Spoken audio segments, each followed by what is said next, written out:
I still remember that morning, the way the sunlight slipped through the curtains and danced on the walls of our small apartment. It was my daughter's 7th birthday. I had planned everything weeks in advance. Balloons, her favorite chocolate cake, a silly crown that said, Birthday Queen. She'd been counting the days, drawing little stars on the calendar beside her bed. But when the day finally came, she wasn't smiling the way I expected. There was something quiet about her that morning, a kind of stillness that didn't belong to a child. I noticed it when she didn't rush to the kitchen for pancakes, when she didn't giggle at the balloons that floated near the ceiling. I asked her what was wrong. She looked up at me with those big, innocent eyes, the ones that always reminded me of her mother, and said softly, "Daddy, for my birthday, can I ask for something different this time?" I smiled, thinking she wanted a new doll, maybe the pink bike she had pointed at in the shop window last week. "Of course, sweetheart," I said, bending down to tie the ribbon in her hair. "Anything you want." She hesitated. Then, in that tiny, trembling voice that shattered something inside me, she said, "I want a new father." For a moment, I thought I hadn't heard her right. The words hung in the air, heavy and unbelievable. My hands froze midair, still holding the ribbon. What do you mean?" I asked, my voice quieter than I intended. She didn't look at me. She just stared down at her little shoes and whispered, "You're always sad, Daddy. You don't laugh anymore. You don't play with me like before. I want a father who smiles like other dads." I don't know what hurt more, the fact that she said it, or the fact that she was right. I hadn't been smiling, not for a long time. Ever since her mother left, the house had turned into something hollow. I thought I was hiding my pain, staying strong, showing up, cooking breakfast, making sure homework was done. But children see through the cracks we try to seal. They feel what we hide. I tried to laugh it off, to lighten the moment. "A new father, huh?" I said, forcing a smile. "Where do we even find one of those?" But she didn't laugh. She just shrugged and went back to her toys, humming a tune that sounded too sad for her age. I stood there for a long time, watching her small hands arrange her dolls, pretending everything was fine. Inside me, something broke quietly, the kind of break that doesn't make noise but never really heals. That night, after she went to bed, I sat by the window, staring at the empty streetlights. Her words replayed in my head again and again. "You don't smile anymore." Maybe she didn't just want a new father. Maybe she wanted her old one back. The one who laughed, who made pancakes shaped like hearts, who sang along to silly cartoons. But that version of me had faded somewhere between heartbreak and survival. I opened my laptop and stared at an old photo, me, her, and her mother, all smiling at the beach. The wind in her hair, sand on her tiny feet. She was 3 then. I remember her mother's laughter, warm, free, the kind that made strangers turn and smile. I thought that kind of happiness was permanent. But time proved me wrong. People change. Promises fade. And I was left trying to build a happy world for a little girl in a house filled with memories. That night, for the first time in years, I cried. Not the loud, angry kind of crying, but quiet, the kind that slips out without warning. Because I realized something painful. My daughter didn't just wish for a new father. She wished for happiness, for warmth, for a home that didn't feel like a graveyard of laughter. And I, her only parent, had failed to give her that. The next morning, when I went to wake her up, she was already sitting on the bed, hugging her teddy bear.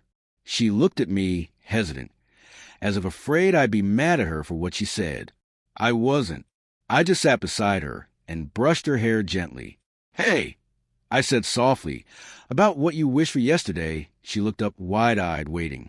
"Do you really want a new father?" She nodded, almost guiltily, as if she'd done something wrong. I took a deep breath, pretending to think it over, though my heart felt like it was being ripped open.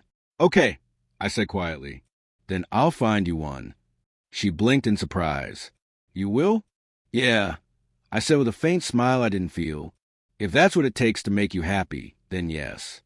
She hugged me tight, whispering, "Thank you, Daddy." Her small arms around my neck felt like both a blessing and a goodbye. I held her for a long time, trying not to show the tremor in my hands. That's how it started. The day my daughter wished for a new father, and the day I decided to give her what she asked for. I didn't know back then that wishes, even innocent ones, can change everything. That sometimes the things we think will heal us can break us in ways we never imagined. After that morning, something inside me shifted. I couldn't stop thinking about her wish. Every time I saw her play alone, every time she laughed at the TV and then went quiet again, I felt that invisible weight pressing harder on my chest. A new father. The words replayed like a haunting melody I couldn't silence. I didn't blame her. How could I? She was a child who had seen too much silence, too many empty dinners where I just stared at my plate and pretended everything was fine. I started wondering what she really meant by new father. Did she want someone who'd replace me? Someone cheerful, funny, the kind of dad she saw in cartoons. Tall, smiling, always there for family picnics and bedtime stories? Or maybe she wanted her mother back, and a man who could fill the empty chair beside her at dinner. Either way, her wish wasn't about me being gone. It was about happiness being gone. Hat night, I sat in the living room, scrolling through my phone. It felt ridiculous at first, a grown man trying to find a new father for his own daughter. But the more I thought about it, the more it made sense. Maybe what she needed wasn't a replacement, but company. Someone to bring light into both our lives again. Someone who could make her laugh. Maybe even someone who could make me smile again, too. I downloaded a dating app, the kind I used to make fun of years ago. The profile asked for a picture, a bio, what you're looking for. I stared at the blinking cursor for a long time before typing. Single father. Just looking for someone who understands that life isn't always kind, but laughter still matters. It felt strange, vulnerable, like opening an old wound to strangers. I uploaded a photo of me and my daughter at the park. She on my shoulders, both of us squinting in the sunlight. For the first time, I didn't care how I looked. I just wanted someone kind. Days passed. A few people matched, chatted, disappeared. Most conversations were shallow, full of small talk and polite laughter that went nowhere. I almost gave up until I met her, Anna. Her profile picture was simple, a woman holding a coffee cup, smiling at something outside the frame. Her bio read, widowed, try and believe in new beginnings. I don't know why, but that line hit me like a whisper from fate. We started talking. At first, just about ordinary things, movies, work, the weather. But slowly, she asked about my daughter. I told her about the birthday wish, about how it had broken me and made me rethink everything. She didn't laugh. She just said, children say what we're too scared to admit. They just use simple words. That sentence stuck with me for days. After 2 weeks of messages, we met at a small cafe near the park. She wore a light blue dress and a tired smile that somehow felt familiar. When she saw me, she waved gently, not the overconfident wave of someone playing a role, but the shy wave of someone who'd been lonely for a while. We talked for hours about our past, our mistakes, our fears. She told me about losing her husband 3 years ago, how her son stopped calling her mommy and just called her mom, as if growing distant made the pain smaller. I told her about my daughter's wish. She didn't flinch. She just said, maybe she doesn't want a new father. Maybe she just wants to see you happy with someone again. When I came home that night, I found my daughter already asleep.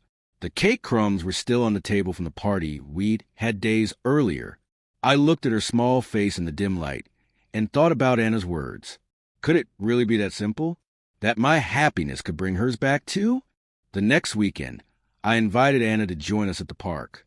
My daughter, shy at first, clung to my leg, eyeing Anna with cautious curiosity. Anna knelt down and smiled, offering her a small paper flower she'd folded while waiting for us. Hi, I'm Anna. I heard you like ice cream. Is that true? My daughter hesitated, then nodded slowly. Within minutes, they were walking ahead of me, sharing stories about their favorite flavors. For the first time in years, I watched my daughter laugh, a real, belly-deep laugh that echoed through the trees. And I found myself smiling too. That evening, after we dropped Anna home. My daughter sat in the back seat humming a tune. "Daddy," she said softly, "she's nice." She laughs like sunshine. I glanced at her in the mirror, my heart swelling with something I hadn't felt in a long time. "Hope."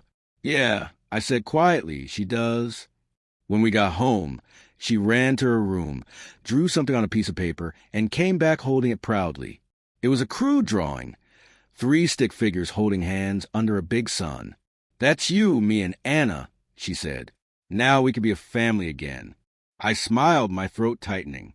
I kissed her forehead and said, "Maybe one day, sweetheart." But deep down, I knew something had already started changing. Maybe her birthday wish was working. Maybe she didn't just want a new father. Maybe she wanted to see her old one find happiness again, so she could believe in it too. That night, as I lay in bed, I thought about how fragile we all are, just people trying to rebuild from the pieces life leaves us. And for the first time in years, I fell asleep with a small smile on my face, dreaming not of the past, but of what could still be. It's strange how quickly someone can slip into your life and start to feel like they've always been there. Anna became that person, quietly, gently, without forcing her presence. It started with weekend visits. Sometimes she'd join us for ice cream. Other times she'd bring little things for my daughter, a handmade bracelet, a book with fairy tales, a tiny sketch she drew herself. My daughter adored her. Within weeks, she stopped calling her Miss Anna and started calling her Auntie Anna. Every time she laughed, I caught myself watching. Not just my daughter, but Anna too. She had a way of filling the silences I used to drown in. One evening, I came home from work to find the two of them sitting on the living room floor, surrounded by colored pencils and half-finished drawings. My daughter was giggling uncontrollably as Anna pretended to argue with a crayon that had refused to color properly. I stood by the door, just watching them. It had been years since that kind of laughter echoed to the house, the kind that made the walls feel alive again. For a moment, I didn't want to interrupt. But when Anna looked up and saw me, she smiled. "You're home," she said softly, as if that simple fact still meant something. Dinner became something we looked forward to again. Instead of the quiet scraping of forks and the clinking of glasses, there was conversation about school, movies, even silly jokes. My daughter started drawing family pictures again, only now they always had 3 people in them. One night, she even said, "Daddy, when will Annie and Anna stay for the night?" I laughed awkwardly, but inside, something warm flickered. I hadn't realized how much I'd missed being seen. Not just as a father, but as a man who could still be loved. Anna and I grew closer too. Our late-night conversations stretched longer. We talk about pain, loss, and how love sometimes feels like trying to rebuild a house after a fire. Never quite the same, but still worth the effort. She told me she hadn't laughed this much since her husband passed away. I told her I hadn't either. It felt like we were teaching each other how to breathe again. But even as happiness returned, I noticed something in my daughter, a quiet kind of watchfulness. She'd smile when we did, but sometimes I'd catch her looking at us with a strange expression, like she was trying to understand something too big for her little heart. Once, I found her sitting on her bed, staring at an old photo of me and her mother. "Do you miss her?" she asked. I didn't know what to say. Sometimes, I admitted, but not the same way anymore. She looked at me for a long time before whispering, "Do you think Mommy would like Anna?" The question pierced deeper than I expected. I smiled gently and said, "I think your mom would want us to be happy." She nodded, but her eyes told me she was still thinking about something she didn't have the words for. Weeks passed, and our lives began to feel normal again. Mornings were filled with laughter and breakfast pancakes shaped like hearts, something I'd stopped doing years ago. My daughter started waking up early just to help. "Anna says we should add strawberries," she'd say proudly, her hands covered in flour. The house smelled of life again. One Saturday, we all went to the zoo. I remember that day vividly. The smell of popcorn in the air, the sound of children laughing, the way the sunlight bounced off the fountains. Anna held my daughter's hand the entire time. When my daughter saw a little family taking pictures together, she tugged at my sleeve. "Can we take one too?" she asked. We did. A stranger took our photo, me, my daughter, and Anna, standing close, smiling like we were something whole again. When I looked at the picture later, I realized something shocking. For the first time in years, my smile looked real. Not the forced kind I usually wear to convince myself I was fine, but genuine, warm, alive. That night, after I tucked my daughter in, she called me back. "Daddy?" "Yes, sweetheart." "Remember my birthday wish?" I froze for a second. "Yes," I said cautiously. She smiled sleepily. "I think it's coming true." Her words hit me with both relief and guilt. I kissed her forehead and whispered, "I think so, too." But as I walked out of her room, I couldn't shake the strange feeling building in my chest, like I was standing on the edge of something beautiful and fragile, and one wrong step could shatter it all. Over the next few weeks, Anna and I talked about the future, cautiously, like two people afraid to speak their dreams too loudly. She told me she didn't want to rush anything, that my daughter's comfort mattered most. I admired that about her. She wasn't trying to replace anyone.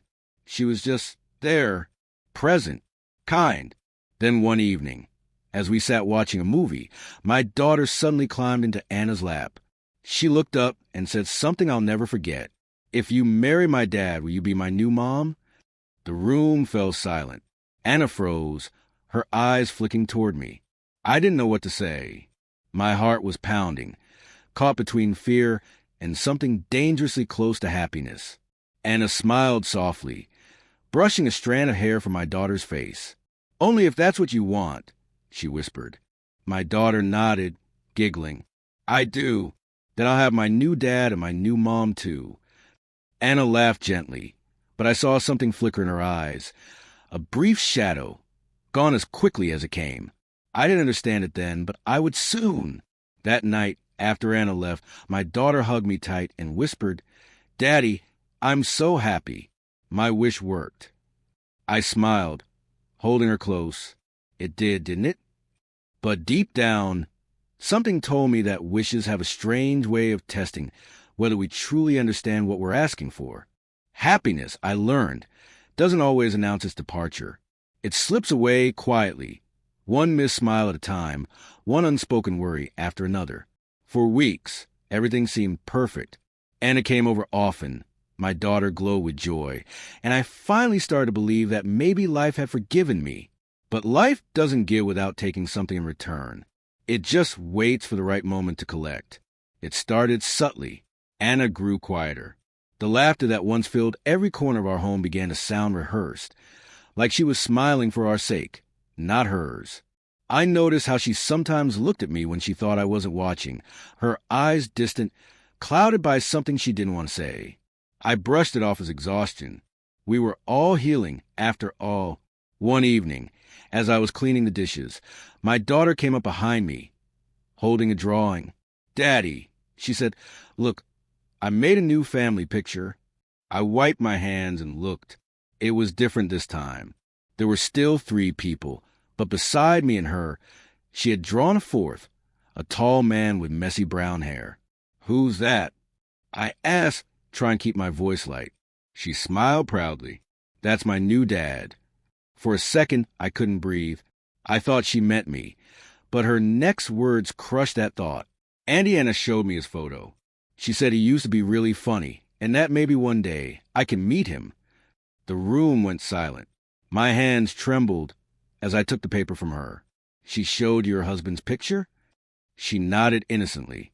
"Yeah. She said he used to make the best pancakes, too." I forced a smile and kissed her forehead, but my mind was spinning.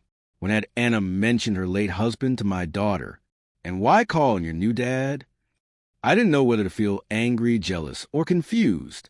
That night, after I tucked her in, I sat on the couch, staring at the blank TV screen, trying to make sense of it. I told myself I was overthinking, that Anna was just sharing stories.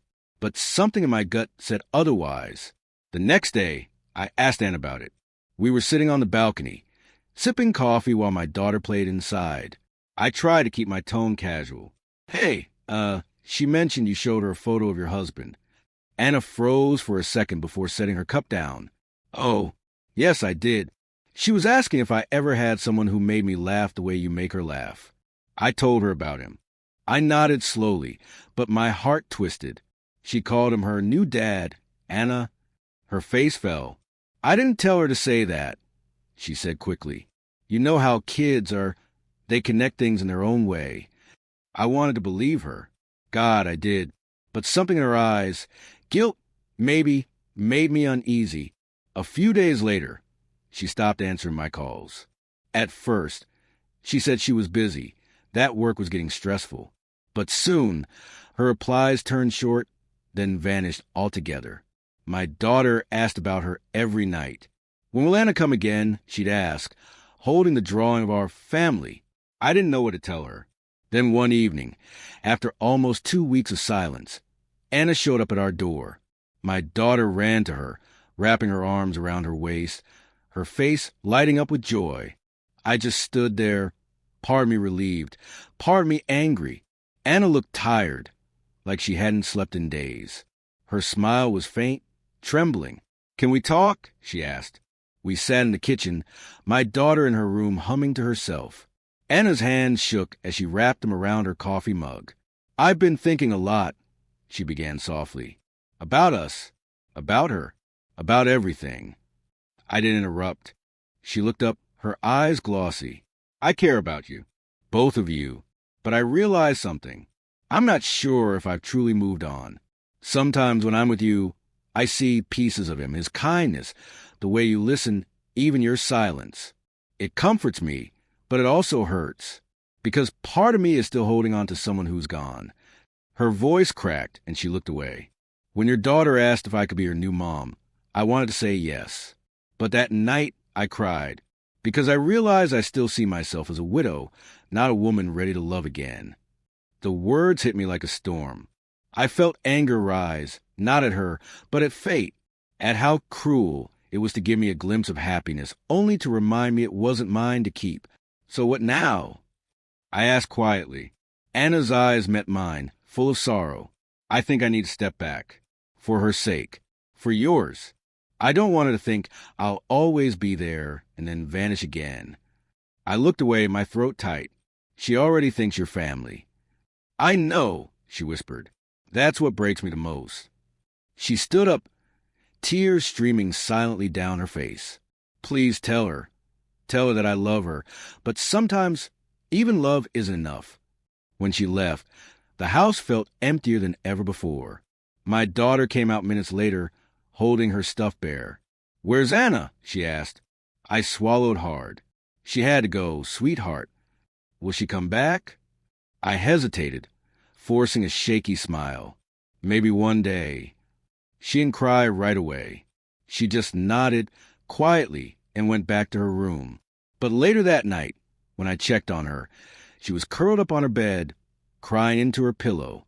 She looked up when she heard me and said the words that shattered me completely. I don't want a new father anymore. Daddy, I just want you. And in that moment, I realized her birthday wish had finally come true. Not because I had given her someone new, but because losing Anna made her see what she already had. And maybe, just maybe, it made me see it too. The house felt different after Anna left. Not silent, but hollow, like the sound of laughter still lingered in the walls, but had forgotten how to come out. Every corner reminded me of her. The coffee mug she used, the sketchbook she left on the shelf, the scent of her perfume still clinging to the cushions. But the hardest part wasn't her absence. It was the way my daughter stopped humming. For days, she barely spoke. She'd wake up, eat breakfast quietly, and go to school without the cheerful bye, Daddy, that used to brighten my mornings. When I picked her up, she'd sit in the back seat, staring out the window, her tiny reflection lost in the glass. I tried to talk to her, to make her laugh, but she just gnawed or mumbled, I'm okay. I knew she wasn't. Neither was I. One evening, I found her sitting on the floor of her room, surrounded by drawings. There were dozens of them, all of me, her, and Anna. Some had hearts. Some had rain. But one drawing stood out. It showed just the two of us, standing under an umbrella, while Anna walked away in the rain. My chest tightened. Did you draw this today? I asked softly. She nodded. "It's raining in my heart, Daddy," she whispered, just like in the picture. I wanted to say something comforting, something fatherly and wise, but all I could do was pull her into my arms. "I know, sweetheart. I know." That night, after she fell asleep, I sat by her bed for hours, listening to her steady breathing. It reminded me of how small she still was, too small to understand the complexity of adult pain, yet old enough to feel it. I realized then how much I had underestimated her heart. Children don't need explanations. They feel truth more sharply than words can ever explain. The next morning, I made pancakes, heart-shaped like before. She smiled faintly when she saw them, but didn't eat much. I tried telling her we could go to the zoo again or the movies, but she shook her head. "It's not fun without her," she said quietly. That sentence hit harder than I expected, not because she missed Anna, but because I realized I'd let my happiness depend on her too. I had given Anna the power to fix what I should have healed myself. And in doing so, I'd hurt the one person I swore I'd never let down, my daughter. I spent the following week trying to rebuild what I'd lost. Every day after work, I'd take her somewhere new, the park, the library, the little ice cream shop she loved. Slowly, I saw pieces of her smile return. One afternoon, she held my hand as we walked home and said, "Daddy, you're smiling again." I laughed softly. "I'm trying to, sweetheart." She looked up at me with those bright eyes, the same ones that had once asked for a new father, and said, "You don't have to try. You already are." That night, I finally understood her birthday wish. She never wanted to replace me. She wanted me back, the version of me who laughed without guilt, who loved without fear, who didn't live in the shadow of what was gone. Somewhere along the line, I'd buried that man under layers of regret and loneliness. But my daughter, she kept searching for him, believing he was still there. A few weeks later, on a rainy Sunday morning, I decided to take her somewhere special, the beach where her mother and I had once taken her when she was 3. The same beach in that old photo I used to stare at whenever life felt unbearable. I had been back since the day we lost everything. But now, I felt like maybe it was time. When we arrived, the air smelled of salt and memories. My daughter ran toward the waves, her laughter cutting through the wind like sunlight breaking through clouds. I stood there, watching her, and for the first time in years, I didn't feel haunted. I felt grateful. Grateful for her strength, for her forgiveness, for the way she loved me even when I didn't deserve it. She came running back, breathless and smiling. "Daddy, can I tell you something?" "Of course," I said. She took my hand and looked at the horizon. "When I wished for a new father, I didn't mean someone else. I just wanted you to be happy again. Because when you're sad, it makes me sad too." Her words struck me deeper than any truth I'd ever known. I knelt down and hugged her tightly, my eyes burning. "I'm sorry," I whispered, "for not seeing that sooner." She smiled, resting her head on my shoulder. "It's okay. You're my favorite dad now." I laughed through my tears. "I'm your only dad, silly." "I know," she giggled, "but still my favorite." We stayed there for hours, just watching the waves crash and fade, like life itself, relentless but beautiful. And as the sun began to set, I realized something. Love isn't about replacing what's lost. It's about holding on to what remains, even when it hurts. That night, when we got home, my daughter hung her latest drawing on the fridge.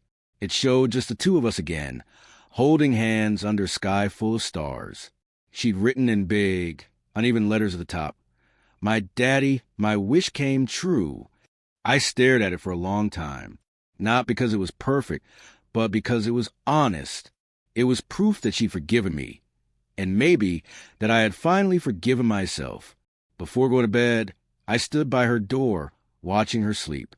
For the first time in a long time, I felt peace, not the kind that comes from getting what you want, but the kind that comes from finally understanding what you already have.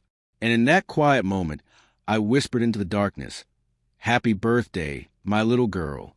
I finally kept your wish." Months passed, and the seasons changed quietly around us. The laughter in our home began to sound natural again. School projects pancake breakfast, weekend beach visits.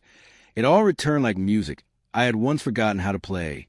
Sometimes, when I watched my daughter sleep, I thought about how fragile happiness is, how it needs to be rebuilt every single day. One gray afternoon, while she was at school, I sat at the kitchen table sorting through old mail. Buried beneath bills and supermarket flyers was an envelope with familiar handwriting. My chest tightened before I even opened it. Anna, her letter was short. I hope you and your little one are doing well. I think of you both often. I've moved to another city to start fresh, but something kept telling me to write. I wanted to thank you for reminding me that life doesn't end where loss begins. If your daughter ever asks, tell her I still keep her paper flower on my desk. It makes bad days gentler. I read it twice, maybe 3 times. Then I folded it carefully and placed it in the drawer beside my bed. The ache was still there, but it no longer felt like a wound. It felt like a scar, something that had healed, even if it still remembered the pain. That evening, my daughter ran into the kitchen, waving a certificate from school. "Daddy, I won the kindness award," she beamed. When I asked why, she said, "Because I told my teacher that sometimes people leave, but that doesn't mean they stop caring." I looked at her, stunned. Somehow, she had understood what most adults never do. I couldn't help it. I pulled her into a hug right there in the kitchen, the smell of crayons and vanilla ice cream still clinging to her school uniform. She laughed, wriggling in my arms, but didn't let go. "You're squishing me, Daddy," she giggled. I loosened my arms, but my heart held tighter. That night after she fell asleep, I sat on the balcony with a mug of coffee growing cold in my hands. The city lights flickered below, and I thought about Anna's letter again. Maybe we both had been broken in different ways, searching for wholeness in each other's shadows. But what mattered now wasn't the pieces that were lost. It was the light that leaked through the cracks. A few weeks later, on a quiet Sunday, I found my daughter sitting at her desk, writing something on pink paper. "What's that?" I asked. She smiled mysteriously. "A letter," she said. "To who?" "To Miss Anna. I just want to tell her that I'm okay." My throat tightened. I didn't stop her. When she finished, she sealed it carefully and asked if we could send it. I nodded. The next day we mailed it together, standing side by side at the postbox. She slipped the envelope in, looked up at me, and whispered, "Now she'll know my wish came true." Weeks passed. No reply came, and my daughter eventually stopped checking the mailbox. But something about that letter seemed to free her. She laughed more easily, slept more peacefully, and when she looked at me, there was no trace of sadness that used to cloud her eyes. Then one morning, while packing her lunch, I noticed a small package on the doorstep. No return address, just our names written in neat handwriting. Inside was a tiny snow globe with 2 figures, a father and daughter holding hands beneath falling snow. A note was tucked inside, for the girl who taught me what real family means. I didn't tell my daughter who it was from. She didn't ask. She just placed the snow globe on her nightstand and whispered, "It's beautiful." That night, as I watched the snow swirl inside the glass, I realized our story had finally come full circle.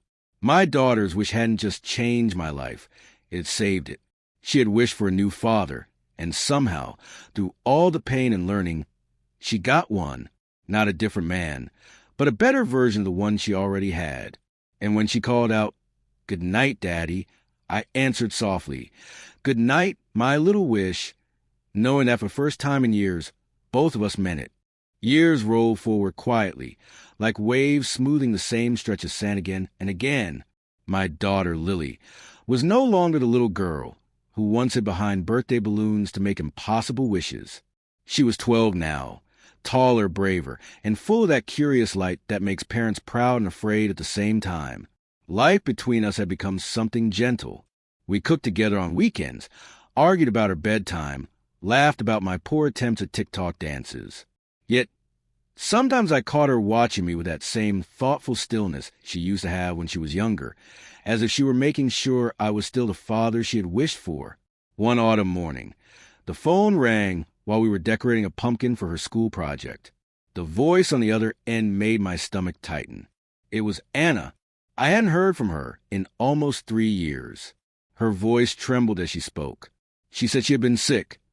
Nothing serious now, but she wanted to apologize for how abruptly she'd left. She had found someone new, a good man, but said she'd never forgotten the girl who'd changed her life. After the call, I sat on the porch staring at the clouds. The past felt close again. Too close. I didn't tell Lily right away, not out of fear, but out of confusion. I wondered what reopening that door might do to her. That night, I couldn't sleep. I found myself standing in front of the old snow globe on her shelf, watching the tiny flakes swirl around the frozen father and daughter. It looked peaceful, complete. The next morning, while driving Lily to school, she asked, "Daddy, have you ever missed someone but didn't know if you should?" Her question hit me like lightning. "Why do you ask?" I said, pretending to focus on the road. She shrugged. "Sometimes I dream about Miss Anna. She's never sad in my dreams. She just smiles and says, 'You did good, kid.'" I swallowed the lump in my throat. "She'd be proud of you," I managed to say. For weeks, I carried that conversation like a stone in my pocket. One evening, I finally told Lily that Anna had called. Her eyes widened, not with excitement, but with calm understanding. "Is she okay?" she asked. I nodded. "Then I'm glad." She thought for a moment and said, "Maybe you should write to her. People need to know when they're forgiven." It was such a simple sentence, yet it unraveled years of quiet guilt. That night, I did write to Anna, not to reopen anything, but to thank her, to tell her that her leaving had once broken me, but it also forced me to become the father my daughter deserved. A week later, a reply came. Her handwriting was weaker, uneven. The air around us felt heavy with memories. Laughter, tears, sleepless nights, silent prayers. Every single moment had led us here. The pain that once haunted our home had transformed into something softer, almost sacred. Later that night, as we went through old boxes to pack her things, she found a snow globe, still pristine, still shimmering with frozen flakes. She held it carefully, smiling. "Can I take this with me?" I hesitated, then nodded. "Of course.